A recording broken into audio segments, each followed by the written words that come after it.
আসসালামু আলাইকুম। Arabic torch চ্যানেলে আপনাকে স্বাগতম। প্রিয় বন্ধু, কখনো কি এমন হয়েছে তোমার খুব প্রয়োজন অথচ কেউ সাহায্য করতে পারছে না? মানুষ মুখ ফিরিয়ে নিয়েছে, দরজা বন্ধ হয়ে গেছে। ঠিক তখনই তোমার জন্য রয়েছে এক বিশেষ ইবাদত, সালাতুল হাজত। সালাতুল হাজত অর্থাৎ প্রয়োজনের নামাজ।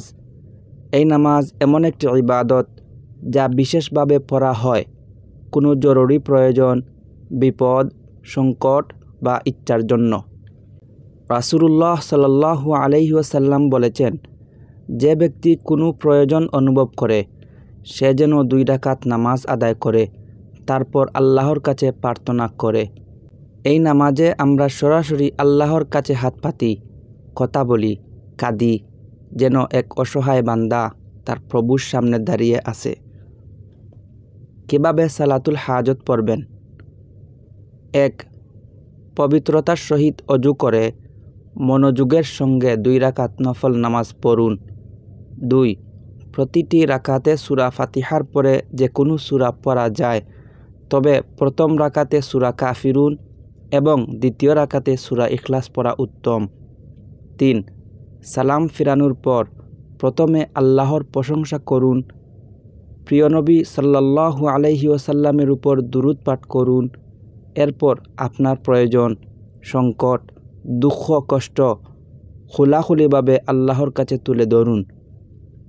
যে দোয়াটি রাসূলুল্লাহ সাল্লাল্লাহু আলাইহি ওয়াসাল্লাম শিখিয়েছেন, আল্লাহুম্মা ইন্নী আসআলুকা ওয়া আতাওয়াজ্জাহু ইলাইকা বিনাবিয়্যিকা মুহাম্মাদিনিন নাবিয়্যির রাহমা। সালাতুল হাজত কখন পড়া যায়, কতবার পড়া যায়?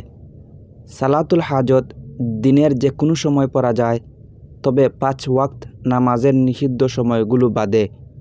গভীর রাতে, তাহাজ্জুদের সময় এটি পড়া অধিক গ্রহণযোগ্য ও প্রভাবশালী।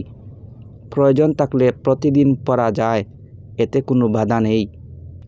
সালাতুল হাজত নামাজের বাস্তব গল্প ও উপকারিতা। অনেক সাহাবী ও সালাফরা গুরুত্বপূর্ণ সময় এই নামাজ আদায় করতেন। একজন মুসলিম ব্যবসায়ী প্রতিদিন ব্যবসায় ক্ষতির মুখে পড়ছিলেন।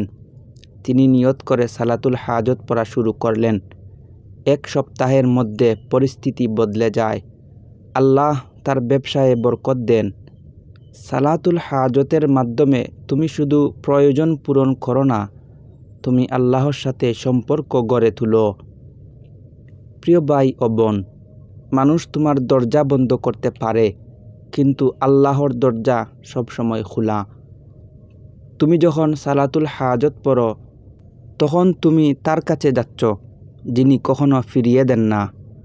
দোয়া করি আমাদের সবাইকে এই নামাজের মাধ্যমে আল্লাহর কাছে পৌঁছার তৌফিক দিন। সফল হোক আপনার প্রার্থনা, সফল হোক আপনার ঈমান। ভিডিওটি ভালো লাগলে লাইক দিন, শেয়ার করুন আর অবশ্যই সাবস্ক্রাইব করুন আরবিক টর্চ এমন আরও ইসলামী ভিডিওর জন্য। ধন্যবাদ।